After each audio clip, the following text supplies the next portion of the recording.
8 দফা দাবিতে গণ অবস্থান আন্দোলন কর্মসূচি পালন। মজুরি বৃদ্ধি ও গ্র্যাচুইটির দাবিতে জোরদার আন্দোলন। Tripura Anganwadi workers and helpers ইউনিয়নের অঙ্গনওয়াড়ি পরিষেবা রক্ষায় সরব।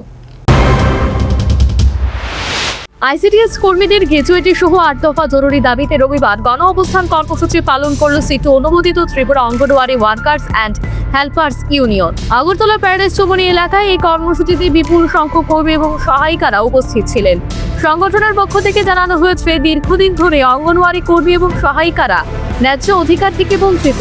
তাদের প্রধান দাবিগুলির মধ্যে রয়েছে সব কর্মী এবং সহায়িকাদের নিয়মিতকরণ, কর্মীদের জন্য 41,000 টাকা এবং সহায়িকাদের জন্য 35,000 টাকা ন্যূনতম মজুরি নির্ধারণ। পাশাপাশি গ্র্যাচুইটি এবং পেনশনের সুবিধা চালুর দাবি জোরালোভাবে তোলা হয়েছে। ইউনিয়নের দাবি, রাজ্যে অঙ্গনওয়াড়ি কেন্দ্রগুলি কোনোভাবেই বন্ধ করা যাবে না। শিশুর স্বাস্থ্য, পুষ্টি এবং শিক্ষা সংক্রান্ত সমস্ত পরিষেবা এই কেন্দ্রগুলির মাধ্যমেই চালিয়ে যেতে হবে। একই সাথে FRS বাধ্যতামূলক না করার দাবি জানানো হয়। এছাড়াও ফিডিং বিল বাজার দর অনুযায়ী নিয়মিত প্রদান এবং মোবাইল বিলের টাকা বৃদ্ধি করে তা সময় মতো দেওয়ার দাবিও জানানো হয়েছে। গণ অবস্থান কর্মসূচিতে সিটু রাজ্য নেতৃত্ব উপস্থিত থেকে কর্মীদের সমর্থন জানান।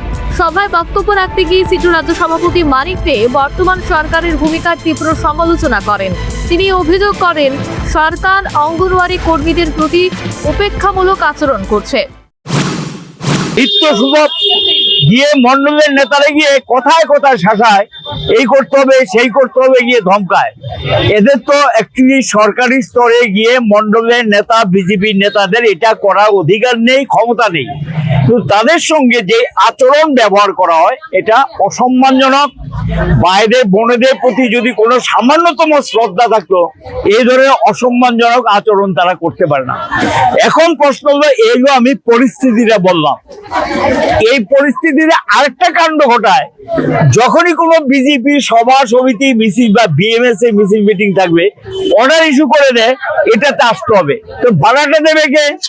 এমনি পয়সা পায় না, তারপরে গিয়ে সে ভাড়ার টাকা দিয়ে, পকেটের টাকা দিয়ে তারা কয় পয়সা পায় বেতন, এই টাকা দিয়ে শাসক দলের মিছিল মিটিং আসতে হবে। যদি না আসে তাহলে তাদের কাজ কেড়ে নেওয়া হবে।